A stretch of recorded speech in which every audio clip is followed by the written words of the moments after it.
What's up and good morning mga kabusing. Good morning mga love. Yeah, nakikita siya. Mahal kasi yung ngiti niya. What's up mga kiddos? Hey, good morning. Good morning. Sus, always ramang naging cellphone lagi na. Good morning, good morning, good morning. Good morning mga kabusing. Kabusing, grabe ito ngit. Video sugat rin eh. Karon may kabusing dahil gikan ko dito sa akong pare. Nagbaho kong manok. Karon kay naamang ko yung nakita kabusing nga brog lami gigis akong mga pananaw mga kabusing.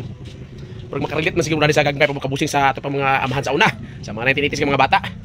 Nara kabusing ko nga akong nakita dito sa akong pare nga nagbaho kong manok nga gilamian di kog tan-aw kabusing. Nara kabusing ko, nara. Sa ako din ang pare dai, pare nangay ko si mga pare kay brog lami magikita tan-aw pare. Tara. Kunang nakita na ko karon dito nagbaho kog kabusing. Kita ba kabusing? Kung sa itong nakita sa itong mga gilikanan sa una sa 1980s pa, ma-adapt po nato na karon kabusing. Like nari kabusing ko, magsugba tag mais kabusing. Kana sa ako mga punang amahan ako nakita kung saan pagsugba sa mais. Kanang mais kabusing mo ni pinakadabis ginamo sa unang pagkaon kabusing. Mais kabusing, dinhi mi nga buhi sa una kabusing. Prato kayong bugas sa una kabusing. Din kaning mais kabusing. Muning bisag ginamos ra imong sudan ani. Bantok kay nagbusog kabusing.